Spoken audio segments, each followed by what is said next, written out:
Assalamu alaikum wa rahmatullahi wa barakatuh. Alhamdulillah, alhamdulillah hamdan kathira. Wassalatu wassalamu ala Rasulullah wa ala alihi wa sahbihi ajma'in. Ashhadu an la ilaha illallah wahdahu la sharika lah. Wa ashhadu anna Muhammadan abduhu wa rasuluhu wa khataman nabiyyin wa rahmatul lil alamin. Wa da'iyan ila Allah bi idnihi wa sirajun munira, amma ba'd. I'm going to tell you tonight about my journey from where I once was as a former Christian youth minister to how I got to where I am now. There's a lot of bumps in the road. You know, it seems pretty clear. Yeah, you're a minister, and now you're a Muslim. You know, but there's a little bit more to it, inshallah. So just bear with me, and hopefully you'll get something out of it. Because the point is, at the end, is I want you to get the message behind the story. Because if I was traveling around the country just to tell my story, then I would be wasting time. It's on YouTube. Anyone can go get it from anywhere in the world. So inshallah, we're going to begin at the beginning. I was born and raised in Greenville, South Carolina. I was born and raised in Greenville, South Carolina. And I was raised by my grandparents because at a very early age, my mother had stepped out and my father was working 2 jobs. So it was me and my grandparents. And my grandparents were the traditional, conservative, Southern Christian folk, as they say.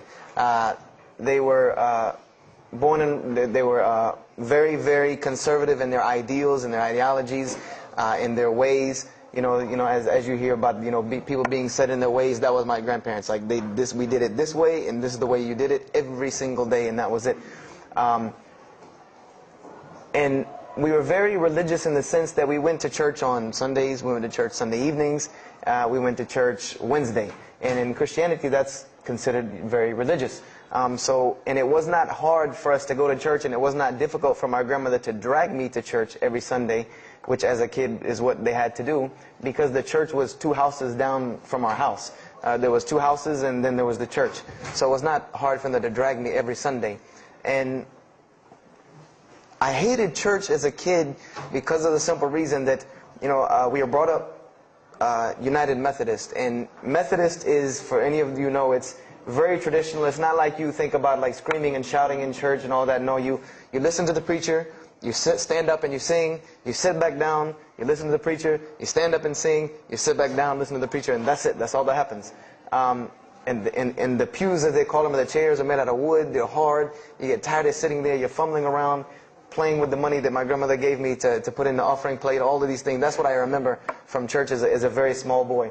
But the thing that I do remember enjoying about church was Sunday school. Sunday school is what I got enjoyment from, because went to Sunday school, you painted pictures, of like Noah building the ark, you painted, all these pictures of Moses splitting the Red Sea. You learned the stories of Moses freeing the children of Israel from Egypt. You learn the story about him splitting the Red Sea. You learn the story about Noah and the ark. You learn the story about David and Goliath. You learn all these beautiful stories in Sunday school. So this was basically, as coming up, this is what I knew about Christianity, was the stories that I learned in Sunday school, because I never listened to the preacher during regular service. So that was the only thing I knew about Christianity. So coming up, this was how it was. It was just the norm. And the conservatism in my house, just to give you an example, and about the level of conservatism, is, let's talk about gender issues. Let's say when I became 12, 13, 14, and I started to actually, notice females, and I actually didn't think they had diseases and wanted to run away from them every time I saw them. Let's say I wanted to have a girl over or something of this nature. It was so serious to my grandmother that I had to make an appointment with her, let her know this girl was coming to my house. We had to sit in the formal living room, which in the South, I don't know how it is here, but you have the dining room, then you have the formal living room with all the nice stuff that you don't go in unless there's company over. And my grandmother either had to be sitting in the same room with us or in the kitchen where she could see directly in the room. I mean, this is just how it was in my house. This is how my grandmother and grandfather were. They were very stern. They were very loving, but there were rules, and those rules were the way they were, and they did not change. So this was my upbringing. And I would say at about the age of 12, 13, 14, more along the age 13, 14, I started going to the Saturday evening youth services at my church that were for 12 and up. And the youth services were held in the gym, and they were totally different than church. At the youth services you went, we played basketball, we played volleyball, we played dodgeball, we played every kind of sport, and we ate pizza and cake and candy, all the stuff kids like to do. And at the end, the youth minister, who happened to be my catty corner neighbor across the street. When I was 14, he was 17. He was the youth minister, so he would sit us down and give us a 30-minute lecture about Christianity, about something about God. He would give us a 30-minute sermon, and that's how the youth services were. And going to these youth services, I met some other people who went to other youth services. They invited me to Young Men for Christ and other things that were going on in South Carolina. And so I started to go to these different retreats and camping trips with them. And so that is when I would say that I started to become a Christian out of will. I became a Christian because I wanted to, not because it was something I was dragged to do. I started to actually want to be Christian. This is something I wanted to do. I made my own choice and my own decision to do it. So when I turned 15, I started going to high school. And when I was a freshman in high school, my best friend, who was the youth minister, was a senior in high school. And I remember we had a very close bond because I had not had my license yet, so I used to ride with him to school every day. And it was a big deal for me to be able to ride to school with a senior, especially since he had a brand new, or it was a brand new, but he had a restored '67 Mustang, which I've always been a fan of cars when I was a kid. So we had a very close bond, and we were very good friends because both of our parents were very similar. They didn't let us do much. So we spent a lot of time with each other. And when I became a sophomore, he graduated and started to attend Bob Jones University. I don't know if that rings a bell with anyone, but Bob Jones University is a very prestigious conservative Christian college in South Carolina. It's probably the most conservative college I've ever seen. Because the Moody Institute is known as one of the most famous in this country since Chicago.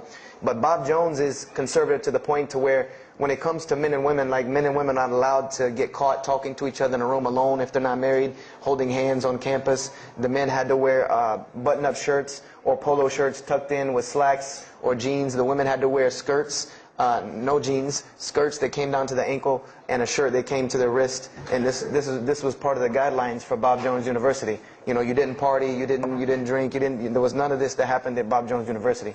And he started going there, and his major was textual criticism. And textual criticism probably doesn't ring a bell with anyone, and to explain it in detail would probably take another entire lecture. But just to give you a brief synopsis of what is textual criticism. A textual critic takes the ancient manuscripts of the Bible, the pieces of parchment that were found all over the world, and he has to learn Hebrew, Greek, Aramaic, Latin, these languages that these parchments have been found in. And he has to take these scriptures and try to find out where they came from, why there are variations in the many different versions of the same parchment. Let's say you have Matthew chapter 1 from the Bible. There might be 5,000 different variant readings of Matthew chapter 1 in 6 languages. And so he has to be able to take all these and sift through them, try to find out why there's so many variations of the readings, and then determine which one is the original. And that's not as easy a task as it seems. You could figure, which whenever the oldest is probably a more original, which is not the case. Since there are no originals, you might have one parchment that is the oldest parchment of the group, but it might be a copy of a copy of a copy of a copy of a copy of a copy laden with mistakes. And then you might have the newest parchment in the series that might be a once over copy from an original, or a twice over second copy from an original. Therefore, it would make the newer parchment more original than the older one. So it's not a very easy field to go into.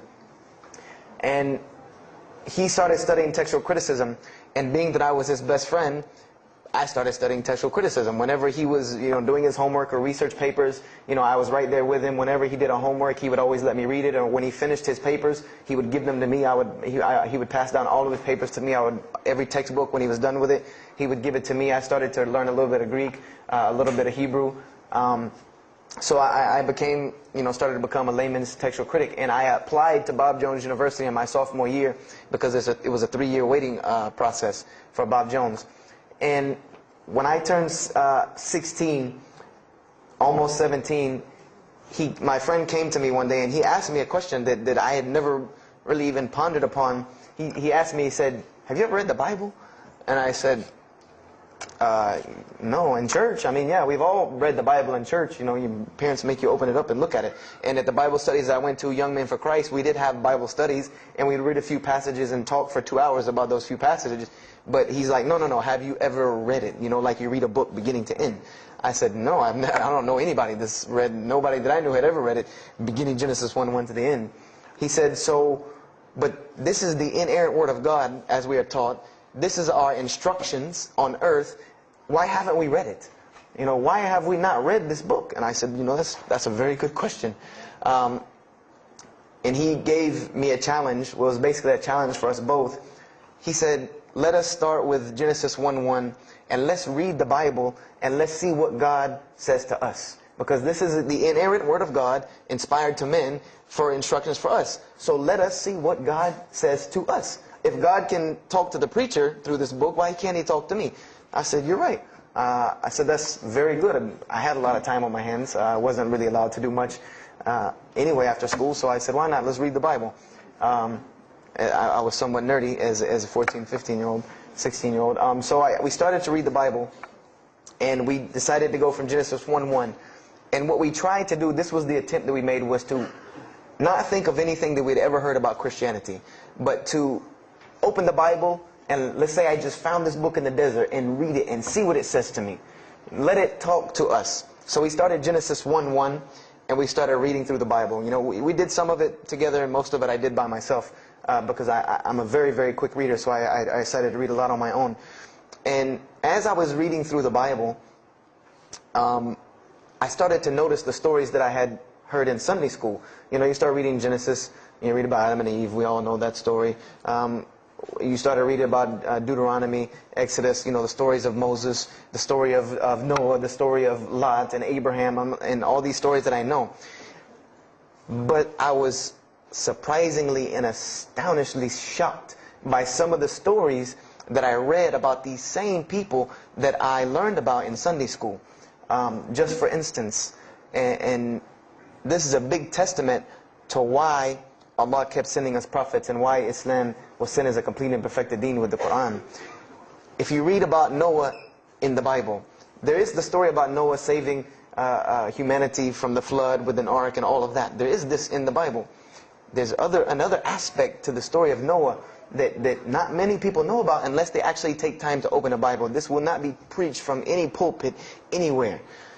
Is that the Bible says that Noah was an alcoholic. This is the Bible's portrayal of Noah, or Nuh alayhi salam, that he was an alcoholic, that he was a drunkard. This is the word used in the Bible, that he was a man given to alcohol. And I'm a psychology major, and my field of specialty is mental illnesses, and alcoholism is one of those, is a mental illness. And I know from seeing alcoholism's effect on one of my close friends' parents, I know that someone who is truly addicted to alcohol, and if Noah lived for so long addicted to alcohol, he was seriously addicted to alcohol. It is hard for someone addicted to alcohol to hold down a 9-to-5 job working at McDonald's flipping hamburgers, much less construct an ark to save humanity from a flood that's never happened. So that stopped me for a moment in my tracks, and I said, Noah was an alcoholic, you know, and it bothered me for a minute, because I said, you know, things started popping in my mind like, if Noah was a drunkard, how did he know God was talking to him? Because, you know, I've seen some people, the alcoholics, you know, you were just asleep in my dog's food bowl the other night, drooling, and now you're telling me you were talking to God last night. You know, you know, to rationally, that would not make sense to me. That's like, you know, an alcoholic on the street coming to you and tell you God's talking to him. You know, he has no, this would give this man no validity. This man has no validity with anyone. So I didn't pay it too much attention. It caught me, but I said, you know what, I'm going to keep going, because there's one thing that you don't do in Christianity, and I'll tell you what it is in a minute when I started doing it. Then I came across the story of Lot, or Lut alayhi salam. And we all know the story of Sodom and Gomorrah in these stories, but there's another very twisted story in the Bible about Lot and his daughters. There's a story of Lot and his daughters in the Bible that says his daughters got him drunk one night and seduced him and committed incest with him. A'udhu billah. This is the Bible. This is one of the Bible portrayals of the prophets of God. The person who saved his family from Sodom and Gomorrah. This is the story that is in the Bible. So I'm catching myself again, like, how this is becoming a really bad habit that I'm seeing. This is becoming a bad recurrence that I'm seeing over and over again in this Bible. So, you know, after that I started, you know, speeding through some of the other mumbo jumbo to get to more of these prophet stories. And I got to the story, there are others, and there are some stories in the Bible that are not PG rated, period. They're not rated for talking anywhere. You know, you would need an 18 and up ID card to be able for me to even tell you these stories. So the one that intrigued me, that caught my attention the most, was of my most beloved story in the Bible, and that was of David and Goliath. That was my most intriguing story to me, because not only was, you know, it said that in the Bible that David was a very small man and Goliath was a very big man, and that was appealing to me because I've always been very short, and as a kid I was really short. So, you know, I said this was a very beautiful story to me, just in its prose and in its concept of overcoming. And so I started to read about David. And there are very beautiful stories about David in the Bible. There are indeed. But there is one story about David in the Bible that shocked me to my core. And it's a story about three people. There's three people in this drama: David, Bathsheba, and Uriah. And it says that David saw this woman named Bathsheba. And she was one of the most beautiful women of her time. And she happened to be married to one of the commanders of his army named Uriah. But David on this day decided that he was not able to resist his temptation to be with this woman Bathsheba, so he did. And he committed adultery with her. And knowing that he did this, the way that he decided to cover it up was he sent a letter to the generals of his army saying that when the battle was fierce, for everyone to pull back and abandon Uriah, so that he would be killed, and when he dies, then he could have Bathsheba, no harm, no foul. So David went from being the slayer of Goliath, the hero from man, to an adulterer, a plotter, and a murderer. And so this is when I really caught myself and said, hold on now. Something's wrong here. Something's got to give. I said, because to me, God's prophets in my mind were people of example. People who I could follow as an example, someone who was supposed to be the best of us, so that we could follow them and emulate them. And they're turning out to be worse than some of the people that you see on America's Most Wanted. David is somebody that, if I only knew this about him from the Bible, I see him coming down the street, I'm going the other way and calling 911, because he has to have a warrant out on him for something. This is what I'm thinking in my mind. This man is not an honorable man at all. He killed Goliath, yeah, but he killed this other guy named Uriah to be able to commit adultery with his wife. So I committed the cardinal sin in Christianity. I started asking questions. This is the one thing you do not do in Christianity, is you don't ask questions, especially not about issues like this. So I went to my pastor and I started asking questions. You know, what's going on here? You know, pastor, there's a very bad recurring habit about these men in the Bible. What is the deal here? And I remember he told me the same thing that almost every pastor or every evangelist or anyone I talked to about this, same answer, almost like it was programmed. They would put their hand on my shoulder and say, Brother Joshua, don't let a little bit of knowledge wreck your faith, because you're not justified by knowledge, you're justified by faith. And they would quote me verses like, lean not on understanding, you know, Paul's, we're justified by faith in Jesus Christ. You know, they would quote this whole line of thing to me like it was already pre-programmed, that they programmed in pastor school that people are going to ask you questions and here's the answer. So, you know, I said to myself, you know, I don't know, pastor, you know, this just seems kind of odd. He said, let me tell you something. What you're reading is the Old Testament referring to God's covenant with the children of Israel. And they were a different people, a very stubborn, crazy people. So why don't you move on to the New Testament? In the New Testament, you'll find the new covenant that we're under with Jesus Christ, and I promise you things will change and be better. I said, okay, perfect. So I went ahead and finished and got to Malachi and then started with the New Testament. So I opened the New Testament and I said, here we go. Let's start all over again. But there were a few things that I had learned from the Old Testament that I wanted to keep in mind when I started to read the New Testament. I learned, number one, that God was one in a unique sense. This is what I learned from the Old Testament, that God was one in a singular, unique sense. This is over and over and over and over very clearly in the Bible. God's nature is one. This is so clear through the Old Testament. And that He was very jealous about His worship. And every single time the children of Israel would turn to something else other than Him, He would punish them and restrict their lifestyle. This is something that I learned. And it kind of, the similitude to me with how God dealt with the children of Israel was, and I hate to use this stark contrast, but it's almost as if one of us went out, God forbid, I hope not, and let's say we went out here and robbed a bank. You rob a bank, you're going to jail for a long time. And every day when you wake up, do you think that jail is going to look like the Hilton at LAX? No, I doubt it. It's probably dark, cold, bad food, orange jumpsuits, not nice people, the whole 9 yards. And the reason why this is, and I know this now from studying psychology, is that this is supposed to be a stark reminder every single day when this person wakes up that you are in jail. This is supposed to remind them every single day you're in jail because you committed a crime. And we run this, not you. This is the message that is being portrayed to this person in jail. So when the children of Israel kept rebelling against God, He restricted their lifestyle. If you study Judaic law now, it is some of the most strict religious law you can find. All of the good things that we enjoy as Muslims, even when it comes to dietary laws, like the good parts of the meat that we are allowed to eat, they can't have these things. These are things that are restricted from them. Why? Because God, Allah, wanted to remind them every day that I am Allah. I am your God. You will worship me. I run this, not you. And I understood this from reading the Old Testament. This is a concept I had come across. So I started with the New Testament, Matthew, Mark, Luke, and John. And one other thing that I did when I started to read the Bible was, if you go to Barnes & Noble, let's say you go to Barnes & Noble and you take a book off the shelf, what is usually the first thing you look at? The title. Then the next thing, the author. You want to know the title and the author. What is the name of the book? Who wrote it? And if you do this test with every single book of the Bible, you get a title and no author. Author unknown.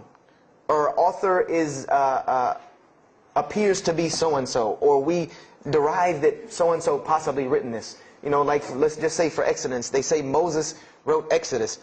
Which if you read some of Exodus, he couldn't have written all of Exodus because the last part of Exodus is Moses' death, burial, and Joshua taking over the children of Israel. And now, unless Moses was a sure indeed prophet that was able to write things after he died, then he did not write these things. And so when you go to Matthew, Mark, Luke, and John, I wanted to know Matthew who, Mark who, Luke who, John who, because it's called the Gospel according to Matthew. The bad thing is that no one knows. No one knows because no one penned their name down to these things. No Bible scholar in his right mind will tell you that we know for sure Matthew so-and-so wrote this, Mark so-and-so wrote this, Luke so-and-so wrote this, John so-and-so wrote this. It's factual information that we do not know who wrote these. So I was intrigued. I'm like, that doesn't, why would somebody write this book that's supposed to be passed down over generations and people are supposed to, this is the inspired word of God to guide mankind, and nobody decided to pin down who wrote it. But anyway, I started to read it, and I started to notice things about the teachings of Jesus Christ. And they were not what I had learned in church. When Jesus spoke, He spoke of the nature of God. And when He spoke of the nature of God, it was the same nature of God that I found in the Old Testament. Jesus said many times that God is one. God is unique. He would even quote from the Hebrew Scriptures. Hear, O Israel, the Lord your God is but one. When He was asked, what is the greatest commandment? He was asked the greatest commandment. He said the greatest commandment, and every Muslim should understand these two concepts. This should be nothing new to you.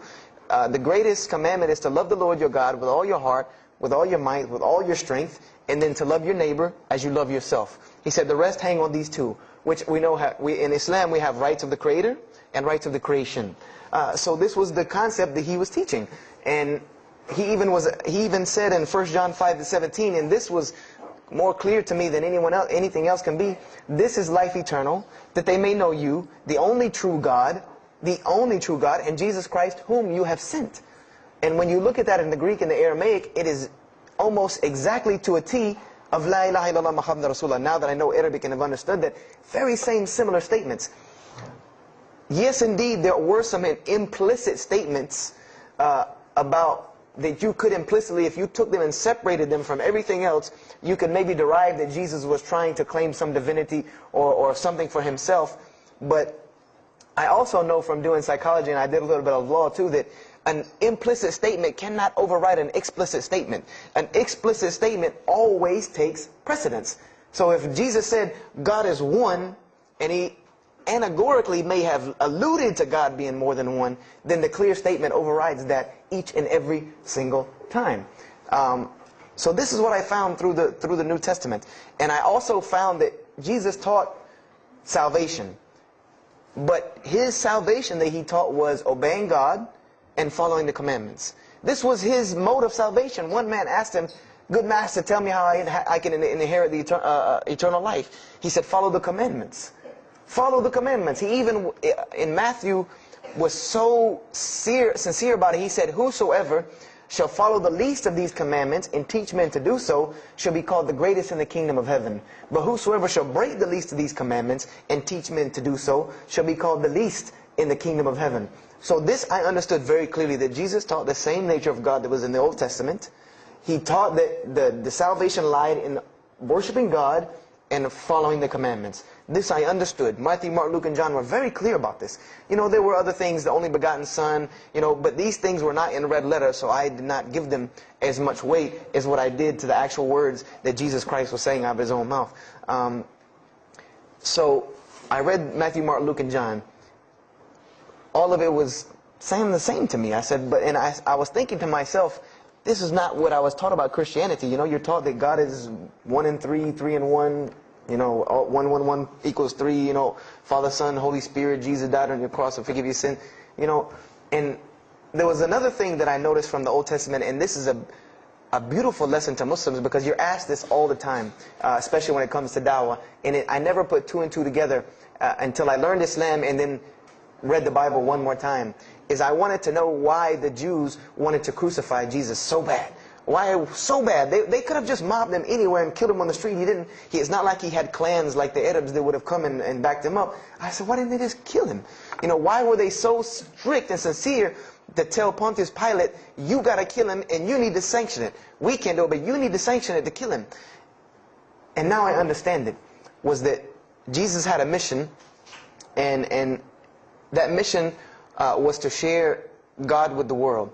And Paul even kind of tells on himself in his book of Galatians as to why Jesus was meant to be crucified, or the Jews wanted to crucify him. Paul said that the crucifixion is the stumbling block for the Jews. And he explained in Galatians that Jesus Christ, and this is how he tried to roundabout explain it, was cursed for us, to remove us from the curse of Allah by taking this curse upon us. For it is written, and he quoted the Old Testament, everything that hangeth on a tree is cursed. So I went back and studied the Old Testament and Judaic law, and I realized that people who were crucified, that was considered a curse upon them. You had to do something pretty serious to get crucifixion, because it was considered a curse from God. It was part of their law that when someone is crucified, that person is cursed.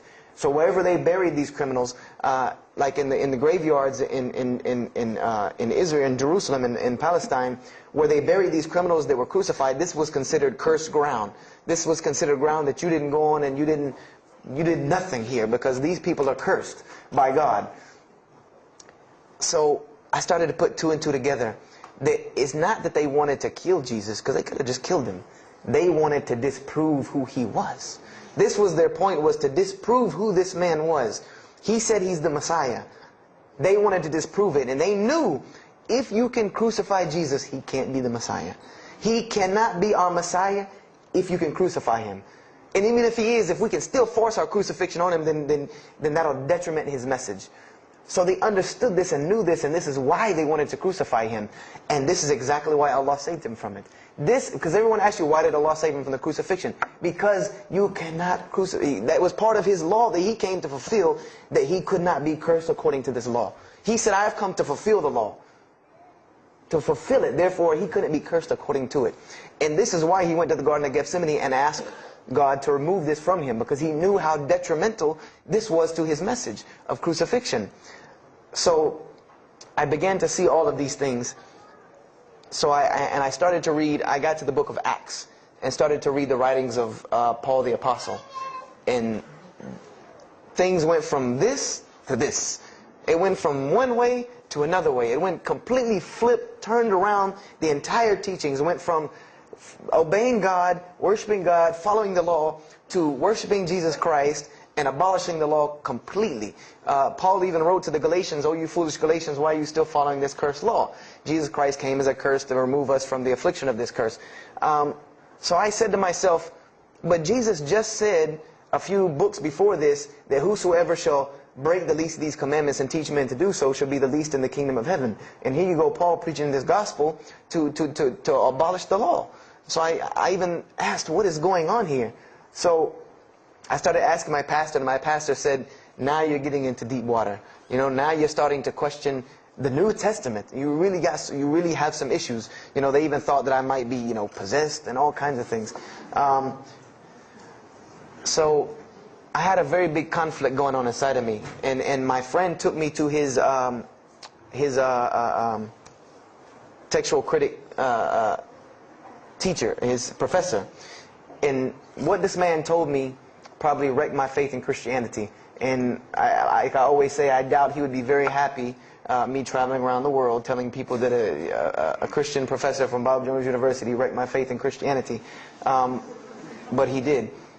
Because what I asked him was, what happened to all these contradictions? In the Old Testament there are many contradictions. If you study Hebrew language, you'll understand that when you read some of the Old Testament or the Torah, that there are some parts of the Torah that you can see is the most beautiful Arabic that you can see, the most beautiful Hebrew that you can see, just like when you read the Quran. It's very beautiful Hebrew. And then 2 chapters later, you'll see Hebrew that looks like a broken 3-year-old who is trying to scribble some Hebrew down. It looks very colloquial, very dialectic. You can tell it's not the same person speaking.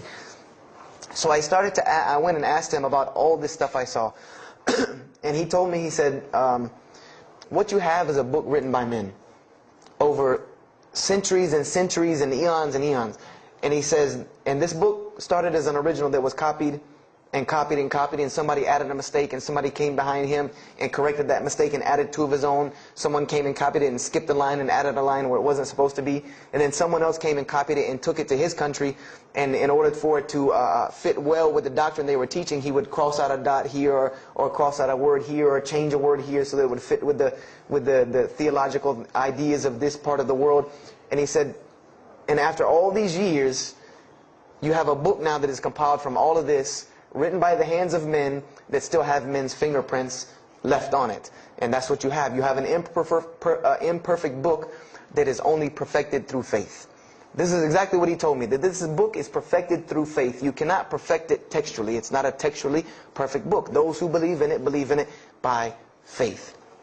And so I said, here we go again with this faith thing. I said, God gave me a brain for a reason. If he did not want me to use it, he would remove this reason and logic part of my brain out and replace it with more faith. So, and I was of the opinion, as the saying goes, my grandmother didn't raise a fool. I'm no fool. I said, I can't believe in this. This book I've been taught is the inerrant word of God, and you're just telling me that it's a book of errors that's only perfect through faith. That's like me taking a 1982 Datsun all beat up and say, if you believe it can be a Mercedes. If you believe. That would make no sense. You can't take a car to the car dealership and say that. No, if you really believe it, if you look at it right, it's a Mercedes. So I said, no, this is a book full of errors. And God's religion is perfect. If God has a religion, it's perfect. If he has a book, it has to be perfect because he is perfect. So I left Christianity completely. And I decided that I was, I had learned some concepts from the Bible. God was one. You couldn't fool me of that. I had also concepted that there should be nobody standing between me and God, because He created me without permission from anyone. Therefore, I don't need to be taking permission from someone to go to Him. If I had to be forgiven for something, it should come from Him, because on the day of judgment, it's going to be me and Him alone. And I didn't know about God's prophets yet. I had my doubts and persuasions about that. So I decided to start searching other religions. I went back to Judaism. I studied Judaism. I found the same thing that Jesus taught about two spiritual Jews that leave the law, and Jews that were so caught up in the law that they left no room for spirituality. I studied Buddhism, Hinduism, Taoism, Confucianism, Wiccan, Bushido. Everything I could get my hands on, every type of ism or religion, I studied it. But there was one litmus test that I used for every religion. And whenever I met them, or the people, or whatever about this religion, I would always ask them, do you have a book?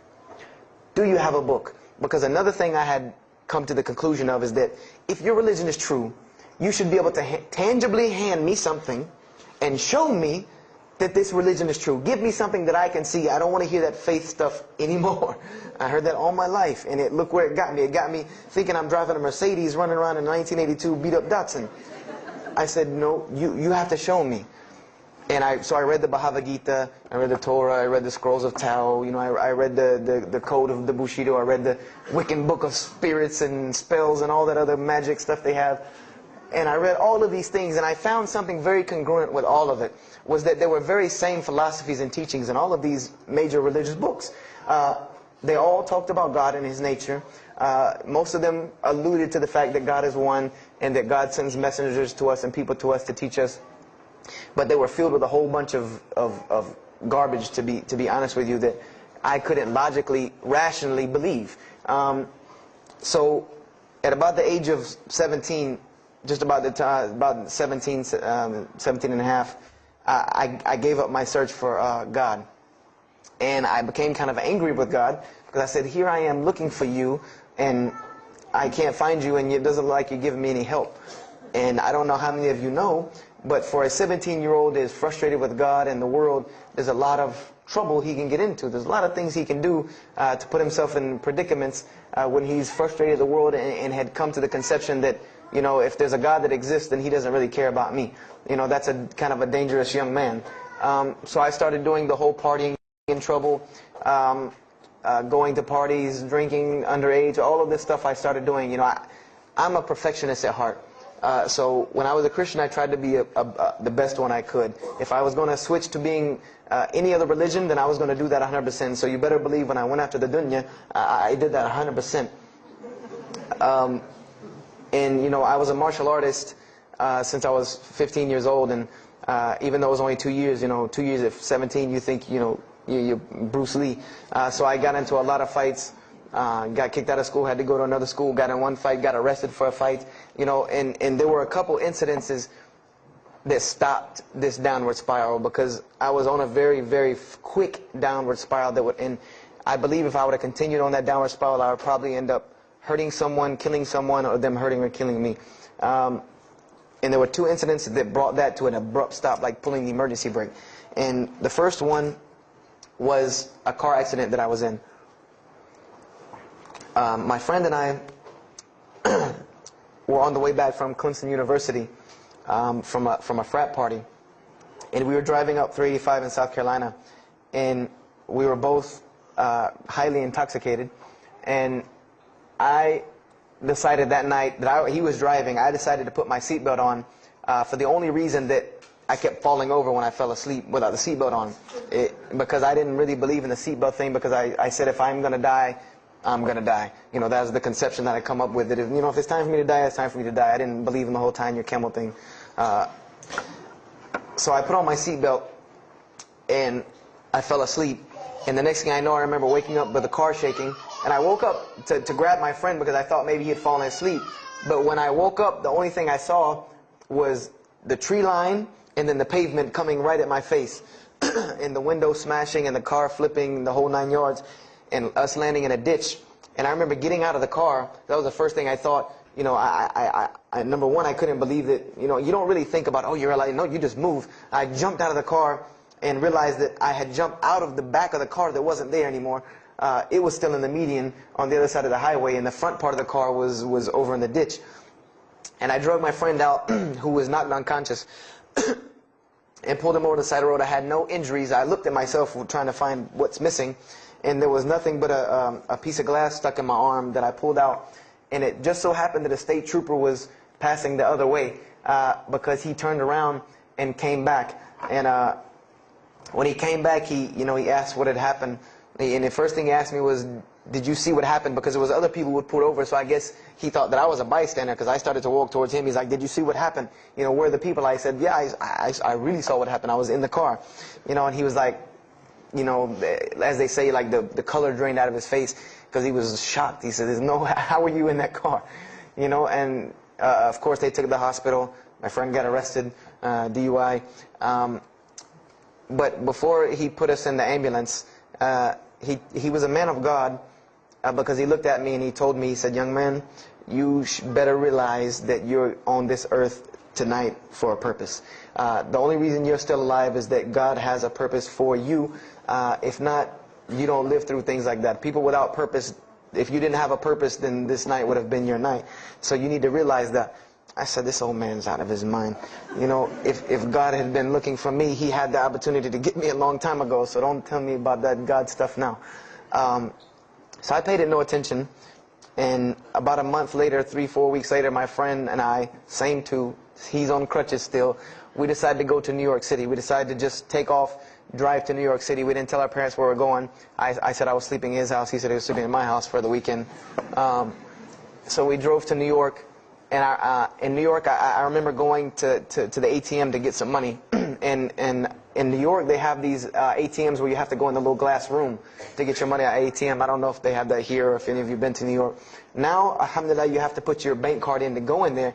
But in '97, it was not like this. You went in, and it was almost like the game Mousetrap, because you go in, take out your money, criminal comes right in behind you. There's nowhere for you to go. You know, there's nowhere to run. So I went in and I took my money out of the ATM. And I heard the door open behind me, you know, so I turned around, you know, I thought somebody was coming in behind me, and there was a man who put a gun to my face. And he must have really needed this money, because he didn't ask me anything, he didn't say a single word. I just remember looking at the gun in my face and him pulling the trigger. And it was a revolver, and to this day, I'll never forget that image in my head of seeing that little spindle turn and hearing that very distinct click of a revolver. And it probably could have been like a .32 snub-nosed gun like this, but when it was in my face, it looked like one of those like cannons that you see on the movies. And I remember when he pulled the trigger, I didn't think anything. You don't think anything. It just blank. You just go into this like shock of blankness. And then a couple seconds later, thankfully I had been doing martial arts. That might have helped me overcome the fight or flight syndrome, because all I could think was, go! You know, like myself kicking myself, like, what are you doing? Go! So I bum rushed him. We went flying, he went flying, money went flying, gun went flying. And I took off and went to the hotel and didn't say anything to anybody. We went back to South Carolina the next day. And I didn't say anything because we weren't supposed to be in New York. My grandfather would have killed me. If that guy didn't kill me, my grandfather would have took care of it. So I didn't say anything until about a month or two later. You know, I kept having nightmares about this same incident. I kept having night terrors from this incident. And so I told my grandmother about it. And she told me the same thing that the officer had told me. She said, you know, you have to realize that God has a purpose for your life. You're here for a reason. People don't go through the things that you've been through and still walking on this earth without a reason, and you're pushing the limit. This is what she told me. You're pushing the limit, really. God has something for you, and He wants you to get it, but you're pushing it. And she didn't tell me to go back to Christianity and study my Bible. The only thing she told me was that God hasn't gone anywhere. You just have not looked in the right place yet. And so I decided to put myself back together. You know, the car wreck, the gun thing, the getting arrested for fighting, like all of that, like really made me stop really quick and think, that I need to get my stuff together. So I became an agnostic, someone who I believed in God with no form of religion. I prayed to God on the floor on my hands and knees, because this is how all the books of God, this is how the Bible, the Torah, the New Testament, the Bhagavad Gita, all of these scriptures that I ever read, they said that this is how the men of God prayed. And it was during this time that I did read one book about Islam in the public library, because I had never heard of Islam ever. But I remember I was looking in the religious section in the library at school, and there was a book about Islam, and or it was in the library, the public library, and I remember it was some title like "Why I'm Not a Muslim," or some, one of these titles that was propagandistic against Islam, but I had no idea. So I just took the book and I read it, and I remember it said that Muslims, M-O-S-L-E-M-S, and any of you knowing Arabic knows that's a very derogatory word. A Muslim is someone who oppresses someone else. That's a very quick sleight of the pen that was used in the past for a very real purpose. It said that Muslims were people who worshipped a moon god named Allah, who lived in a box in the desert in Saudi Arabia, and they were oppressive to women. I remember there was a whole chapter about how they could have 4 wives, and as many as they want actually, because they could marry 2, divorce 1, get 3 more, this whole, and it said that, I remember the one thing that really caught my attention was the whole chapter on jihad, where it said that Muslims were allowed to kill non-Muslims at any time, at any place, without discretion, and it was an honorable act, and not only would they go to heaven before it, but they would get 70 virgins on the way. So I closed the book on Islam, put it back on the shelf, and marked off Islam off my little list of religions, and said thanks but no thanks, and if I ever see a Muslim, I am out. And I said I'm pretty safe in Greenville, South Carolina. I had never seen a Muslim ever. So I said, I don't have to worry about running into no Muslims, thank God.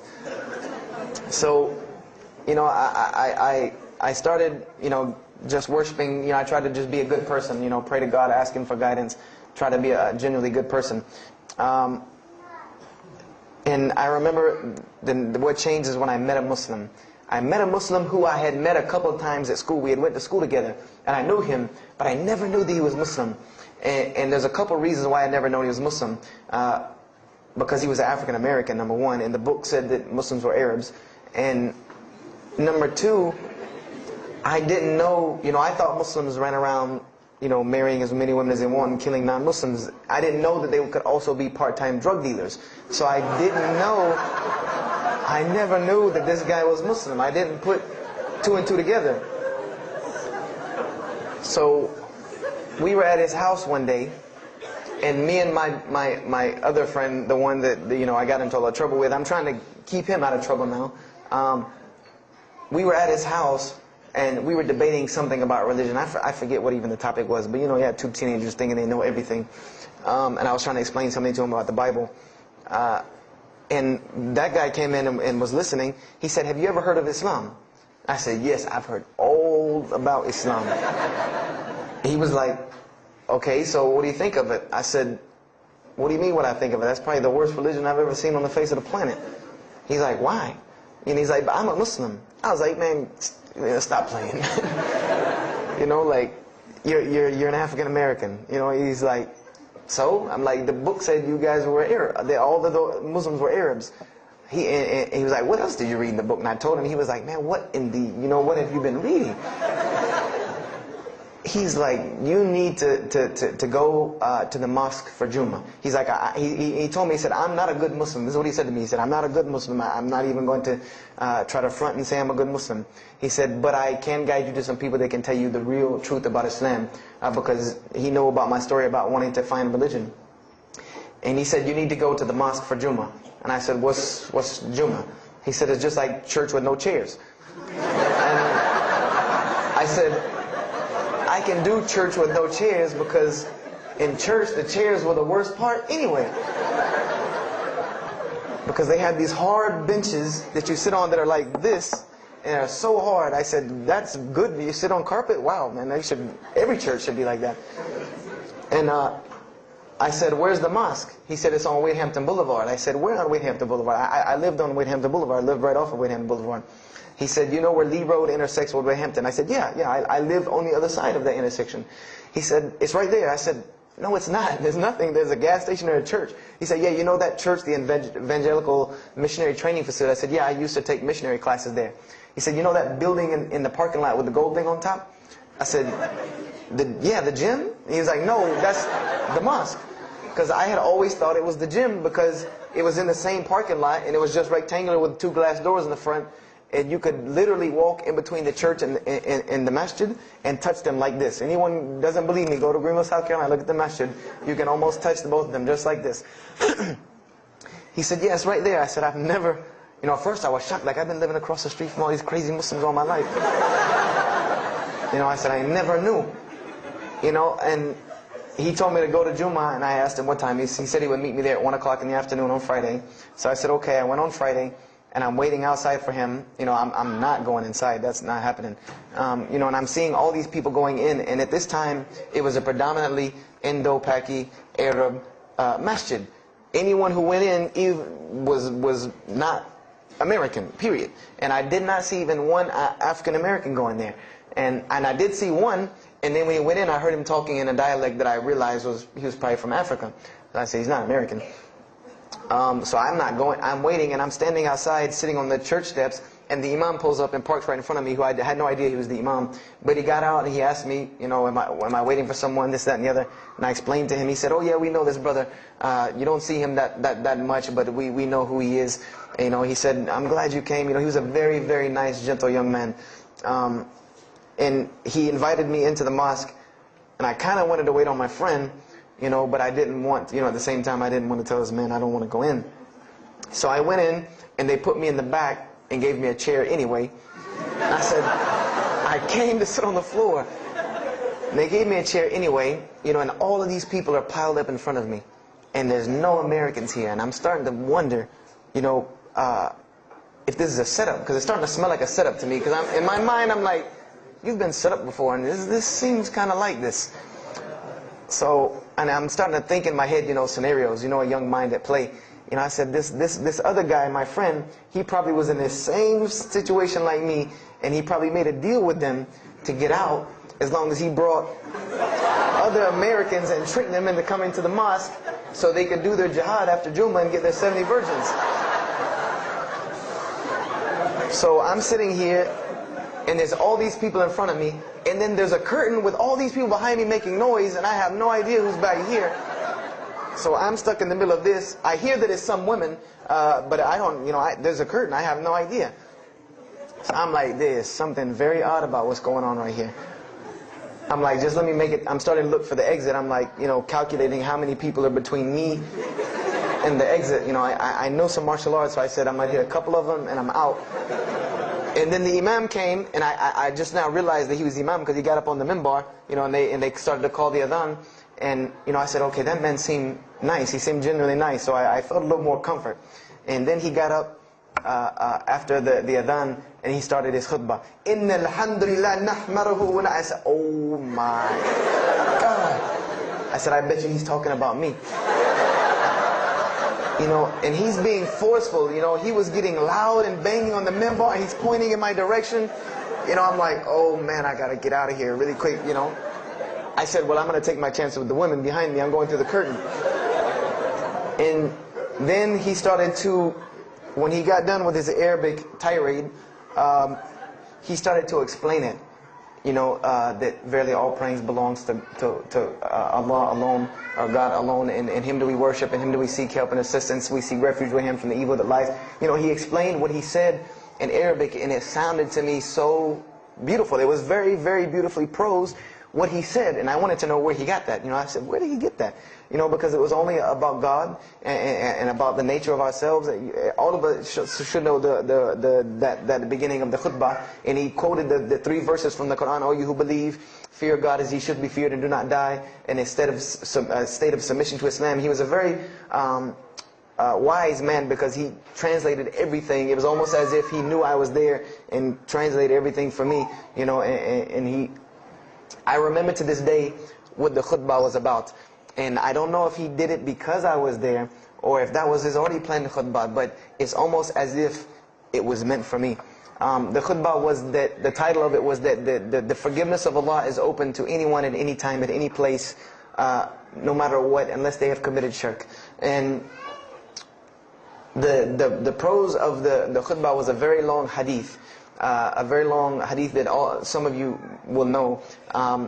And just to make it short, it was the hadith where the Rasulullah ﷺ met Angel Gabriel or Angel Jibreel, and Angel Jibreel was telling them to tell him that if the Muslims commit this certain sin, to tell them that Allah would forgive them. And every time he would tell the Muslims, they would say, okay, well then what about this sin? And he would go back and meet with Angel Jibreel, and he would go back and come back and say, tell them that Allah will forgive him for that. And this discourse happened, for many different sins. And then finally Angel Jibreel alayhi salam said, tell them that Allah has said, no matter what they do, even if their sins are compiled, like the oceans are from the east to the west, as long as they have not associated a partner with Allah, tell them that Allah will forgive them. And I remember he told me that, or he said that, that the door of repentance to God is open as long as you have not seen the angel of death or the sun hasn't risen from the west. I didn't really understand the sun risen from the west thing at that time. But, and he said that, God's forgiveness has to come from God alone. And this was the whole premise of his khutbah, was on forgiveness and tawbah. And I was saying to myself, these are all of the same concepts that I had formulated through reading the religious scriptures myself. And I'm asking myself, where did he get this stuff from? Where did he get all this? And he started using names like, he used the name Ibrahim alayhi salam, he used the name Musa, and I'm like, he translated it to Abraham and Moses. I'm like, where did he, where is he getting these? These are names from the Bible, I know these people. And so after the khutbah, they started lining up for the prayer. And I got apprehensive because everybody's getting up in front of me and blocking my exit from the door. And so I guess one guy in the back saw me, and because I had to move back a little bit, he said, we're about to pray. And I said, pray to who? And he said, to God. I said, which one? And he said, the one that created the heavens and earth. The same one that's in the Bible, the only creator of the heavens and earth, the only God. I said, yes, I know him. And so the Imam started to pray, and when he recited the Quran, I know it sounded very intriguing. I had no idea what it was. But then when I saw Muslims bow and prostrate on the floor, verses and verses of every religious book that I had ever read started ringing off in my head, that this was the way men of God prayed. And the first thing that I could think of in my mind was, this is worship. That's what I said to myself. This is not prayer, because prayers are asking God for something. These people are worshiping God. So I said to myself that you've written this religion off way too easily. I thought I was a much more open-minded person than that, and I was ashamed of myself that I had written it off with just one little book. I had put all this studies into the other religions. I read this one thing about Islam and was done. So I went to the Imam after Jummah. He talked to me, and I would have to say that I was probably a little bit rude with him. And I've asked him to forgive me. I saw him a few years later. I said, you got to forgive me for the first time you saw me. Because he started telling me, would you like to know a little bit more about, he had a very heavy accent, he was an Egyptian brother. Would you like to know a little bit more about Islam? He tried to give me some pamphlets. I said, no. I don't want any of this right here. I said, do you have a book? This is what I wanted to know. Do you have a book? Can you give me? He said, yes, we have a book. I said, it's called the Quran. I said, can I read it? Is it in English? Can I read it? He said, sure, you can read it. And then he tried to explain it to me a little bit, how it came by. I said, nah, just give me the book, because the book should speak for itself. So I took the Quran home, and on Friday night I started to read it, because this is a book I had never seen before. And I was very interested. So I went home and I opened the Quran, and I read the Fatiha. It seemed to me kind of like the Lord's Prayer. It was a little similar to what I found in the Bible. But then I started to read Surah Al-Baqarah. I started to read Surah Al-Imran. And I started to see names that I had seen before. I started to see names like Abraham, Moses, David, Jesus, Yahya, John the Baptist, Zechariah, Mary. And I said, I know all of these names, but there was something different about these people in this book. The prophets that I found in the Bible were people that were deplorable, of not very good character. These same men in the Quran were someone who were at the highest echelon of moral character and moral fiber. They were someone that was an example to be followed because they lived the message that they preached. Therefore, they were able to be followed and emulated. So, I read all of these chapters, and I read the story of Jesus, peace be upon him, because when I saw the name Jesus first, that really intrigued me. I wanted to see, what does this book have to say about Jesus? And I read the story in Ali Imran, and I read a story in Surah Al-Maryam, and it was more beautiful than anything I had ever read in the New Testament, or any nativity story that I had ever heard. It was more beautiful than that times 10. I remember the only thing that I could capture in my mind was the miracle of how, because in the Bible you never really figure out the conflict of how Mary gets over this finger pointing at her about her coming with a baby and she's not married. There's no real end to that. There's no real defense for her from this in the New Testament. But the Quran is so explicit and so clear that Jesus' first miracle was to speak from the womb, to speak as a baby and defend the honor of his mother. Something that you cannot deny, something that you cannot deny about her, who Mary was, when you have this baby speaking on her behalf. So I would say I read the Quran entirely in 3 days. But that first night, after I had made it through Surah Al-Imran, my heart was already given to this book. I didn't know what it meant to be a Muslim. I didn't know how to be a Muslim. I didn't even know what that meant. But I knew that whoever it was that followed this book, I wanted to be like these people. I wanted to be like the people that I read about in this book. These were people I could follow. These were prophets. This was a book of guidance. And this was something that the book is calling and appealing to me. That if you don't believe in this book, you never see that. I've never seen this in any other scripture. The direct challenges that are in the Quran, that if you don't believe this book is true, put it to the test. Put it to the test. And this was something that was so astounding to me, that God is telling you over and over again, if you don't believe this is the truth, test it. Bring me something else like it. Test it. Put it to test. If it was written, if there was more than, all of the analogies about God, everything was so logical, so rational, so reasonable in my mind, that it was like 2 + 2 = 4, and that was it. There was no 1 + 1 + 1 = 3, egg, yolk, water, fire. There was none of that foolishness. The Quran was very direct and very straightforward in its teachings. So I gave my heart to Islam that night in my living room, reading the Quran, and I cried and cried, that I had been looking for the truth all this time, had searched all this way, and it was right across the street from my house. And so I went back on Monday to accept Islam and ask these Muslims where in the world they've been all this time. And I go, ready to go in there and do my thing, and I go and the masjid is locked. And because they only came on Fridays in for Isha during that time, and I didn't know. So I said, okay, I guess I have to come back on Friday. Because every time I passed by the masjid after that, it was always locked. So I came back on Friday, and I took my shahada, and as they say, the rest is history. But I don't travel around the world, and this was in December of 1998. I don't travel around the country and the world telling my story, just for the entertainment value. Even though I've been told it does have some entertainment value, I don't tell it for that person for sure. If that was the only reason, then you could just get it off of YouTube and it was the same exact story. I'm going to finish with this, and I hope you can give me 10 more minutes, inshallah, to tell you why I go around telling my story. I tell my story to let everyone realize that there are millions and millions of people just like me. Just like me in 1998, searching for the truth, can't find a way out. There are millions of people. There are probably millions of people in California, hundreds and thousands, if not millions, right here in in Orange County and Los Angeles in the Southern California area, that want to know the truth, that are tired of hearing the same garbage preached to them over and over again, tired of this shaitan box telling them the same thing over and over again, tired of the world being in the condition that it's in, tired of their life being in the condition it's in. And we as Muslims have the solution to every single one of their problems. And guess where we keep it at? Right here inside the masjid.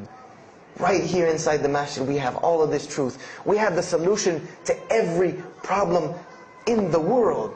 You want to solve the world hunger? The problem of world hunger? Islam has the problem. You want to solve the problem of world poverty? Islam has the answer. You want to fix the economic situation of this country? Islam could fix it tomorrow. And this was in an op-ed piece in the Washington Post. In the Washington Post, there was an op-ed piece that the two markets that are falling apart in this country are investments and housing. And there are two people in this market that while the rest are bottoming it out, this market is steadily climbing. It's not getting rich overnight like people want to, but it is continually going up, and that is Islamic financing and Islamic housing markets. These two things are so steady and so strong that economists in DC are trying to figure out how they can take some of these Islamic principles, from these investing and housing firms, and plug them into this system to give it some stability, because they realize that you won't get rich overnight in the Islamic system, but it will be stable. It will be something that will give stability. So they are starting to find out that Islam has the answer and the solution to their problems. But we already know this. We already know this, that we can solve every world problem with Islam. We'll put it into it. But the problem is, we're hiding it from the people. Unfortunately, willingly or unwillingly, knowingly, unknowingly, we are hiding this from the people.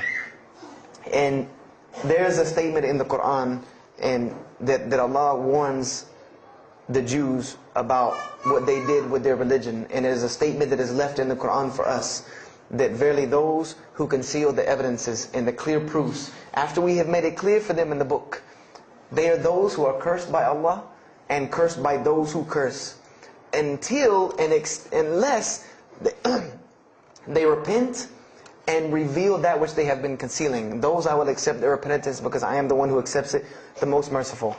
We have become guilty just the same way the Jews have of hiding the truth about their religion. When they saw the Prophet Muhammad ﷺ, they knew the truth and wanted to hide it. People, we know the truth about Islam, and we are hiding it. We as Muslims are running around begging Allah for dignity and honor and help when He has already given it to us in this deen. Everything that a Muslim could ever want has already been given to him in this deen of Islam. Anything that you ask Allah for, there is an account set up for you to go take it out of. You just got to find it where it's at. And any of you, I'm not going to go through the ayahs for they're too long, but if you want to know the solutions to every one of your problems in this world and the hereafter, just go read Surah Al-Saf, ayah 10 through 13. Very, very easy solution. If I had the time, I would read them to you, inshallah. But we have the cure to every disease in the world. And we're not giving it to the people. And I want to use this as a parable because I really want this to hit home with you. Let's say, what is your name, brother? Abdullah, mashallah. Let's say me and Abdullah are best friends. We're brothers in deen. We're roommates. And we've been roommates for years and years and years. And let's say brother Abdullah has contracts an illness, a disease that is one of the most painful diseases that any human being can ever go through in his life. And it's not something that's going to kill him quick. Let's say this disease is going to suffer and fester with Abdullah and make him not be able to eat, sleep, nothing. He's just miserable all the time. When I come home in the evening, he's rolling around on the floor in pain. And let's say I know him in this condition, and let's say one day I come across the cure for his disease. Someone tells me that if you give this to Abdullah or anyone like him, he will be instantly cured and he will never suffer again. And let's say I take that and put it in my pocket, and I don't give it to Abdullah. Why? Why don't you give it to Abdullah? Well, number one, I'm way too busy. I have 2 jobs, going to school, I have a long commute back and forth, I got to drive up and down the 405 every day. I don't have time to give Abdullah this medicine, man. If he wants the medicine, he'll go get it himself. I don't have time. I'm really busy. Number 2, I'm not a doctor. I should not be prescribing Abdullah medicine, and I'm not knowledgeable in medicine. He should, if he wants help, he should go see a doctor. I'm not a doctor. Number 3, Abdullah's, please forgive me, but Abdullah's kind of stubborn. He doesn't really listen very well. He probably, he's kind of set in his ways. So even if I tell him this medicine is good for him and it'll cure him, he probably wouldn't even take it anyway. So why waste my time? Do any of these excuses sound familiar? And let's say I don't give this medicine to Abdullah and he dies. And let's say he dies the most painful death that you can ever imagine. I want to ask you a kind of rhetorical question. I want to ask you kind of a rhetorical question. Do you think on the Day of Judgment that Allah is going to call me and Abdullah up and ask him about this incident between me and him because I've oppressed him? I have oppressed him. I've allowed him to suffer knowing that I could ease his suffering. I'm sure Allah is going to ask us about this. But you know the beauty about Islam is that if Abdullah was a good Muslim, bore this disease patiently and died, he dies as a shaheed, inshaAllah. And on the Day of Judgment, this is how beautiful Islam is, that he could very well come before and Allah ask us about this, and Brother Abdullah say, you know what? Allah, I forgive him, so you forgive him. This is the beauty of our religion. And Allah will forgive me. But the disease I want to tell you about is the disease that every single non-Muslim walks around with every single day, and they don't even know it. It has no real physical symptoms, and that's the disease of shirk, the disease of being jahl, being ignorant about Allah subhanahu wa ta'ala. Allah gives them life, and they worship someone else. Allah feeds them, and they thank someone else. He created them and fashioned them in the womb of their mother and knows them better than they know themselves. And they have no idea who He is. They don't even know who He is. If that doesn't pain your heart to see a person in this condition, then for sure the hearts have become hardened. Because when I see non-Muslims, especially when I sit in places like airports, I see this disease. I see it on them. I see them walking around with it. And there's so many of them passing me, I think to myself, there's no way I could talk to all of them. There's nothing I can do. And this disease is something that not only is not going to show up as a physical symptom, and is going to leave them ignorant about Allah subhanahu wa ta'ala, but when the day they die, they will die the most physically painful death that anyone can ever suffer. The Rasulullah said that when the angel of death comes to the disbeliever, it doesn't come kindly. He yanks the soul through the nose, and it's as if his flesh is torn from his bones. It's as if they take Brother Abdullah and turn him upside down and stuff him in a human paper shredder. This is the death that is waiting for those who do not know Allah subhanahu wa ta'ala. And you know the unfortunate thing? That while you've been sitting here listening to me, thousands of people have died. Thousands of people have lost their life not knowing Allah while I'm talking to you right now. People in this city have lost their life, and there's nothing we can do about them. They're gone. It's too late for them. We can't save them even if we want to. And that's a deplorable, deplorable, sad, sad fact, that we can't save them. But there are many, many, many, many who we can save. And that all that takes is us taking this light of Islam we have and showing it to the world. There's a statement in the Bible, and I finish with this. Whether Jesus ﷺ said this or not, doesn't matter, because this statement is one of the most profound statements that has been somewhat of a focus for me in my mission of da'wah. It is said that no one would bring a candle into his home and then place a bucket on top of it, because then no one would benefit from the light. No, if someone would bring a candle in their home, they would set it on the table in the middle of the room so that everyone could benefit from this light. And unfortunately, the Muslims of this generation, we are a bunch of candles with buckets on top of it. No one can see our light. No one can see the beauty of Islam in it. Believe me, if you don't see it, believe me, take it from someone who was once standing on the outside looking through the window at that light. It is one of the most beautiful things you can ever lay your eyes on. It is a treasure to be found of treasures. And everyone else can see this, and they will see this if we show it to them. If we allow Islam to be Islam. If we start becoming Muslims, meaning that the best form of da'wah that you can do to this world is very, very simple. It's not complex. It doesn't take a 10-hour workshop, even though some of the details do. But if you want to know the way, the best way to do da'wah is for Muslims to be Muslims. That's it. Study our history. Study the history of Islam. Why was the world conquered by Islam? Not through military campaigns and wars, but through Muslims being Muslims. The most populated Muslim country, Indonesia, was because of Muslims being Muslims. A few Muslims deciding to get up off their behinds and go to another country and live their life as Muslims, not shaving off their deen to be pleasing to those people, but being Muslims. And when the people asked them and inquired, what is it about you backwards Arabs that we've heard all these crazy things about? Now you come out of the desert with pristine moral and character, and you have better ethics and morals than we do. What is it that has happened to you people? And their answer was, La ilaha illallah, Muhammad Rasulullah. That we believe in Allah and He has sent us a man named Muhammad, and we emulate his lifestyle. That's why we're like this. This is what conquered the world for Islam. This is what conquered people's hearts for Islam. Was the truth and the beauty of it and its simplicity of its message. This is what brought me, and this is what the world needs. With all of this foolishness going on in the world, this is what it needs, the simplicity of Islam, whether they want to hear it or not. They know it in the bottom of their heart. When you show them the truth, even if they turn away from it, they know it's the right thing. They know it's the truth. And on the day of judgment, you can stand before Allah subhanahu wa ta'ala, having washed your hands and saying that I did my job. And I finished just one more thing. I finished with this. If you don't believe this is important, if you don't believe this is one of the most important things you can do as a Muslim, then the last statement of Prophet Muhammad ﷺ to the Muslims as a whole, he gave his farewell sermon.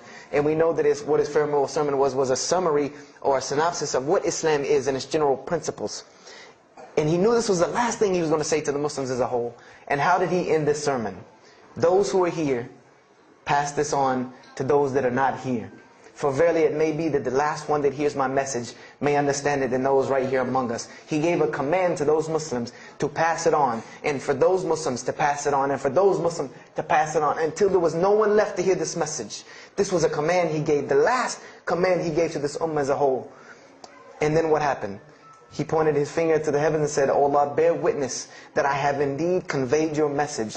And upon saying this, what happened? Allah revealed the surah, "This day I have perfected for you your deen, and completed my favor for you, and chose for you Islam as your religion."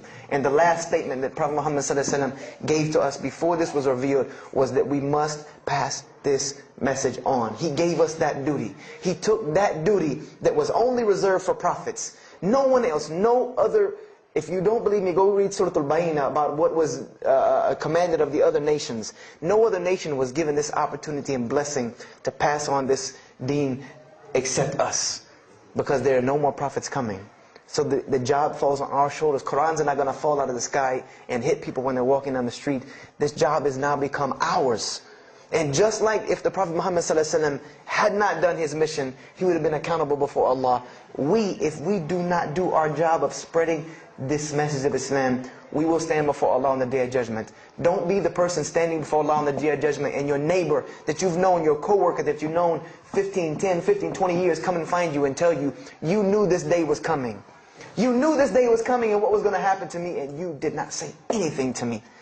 And those people will complain to Allah about us. They will complain to Allah about us.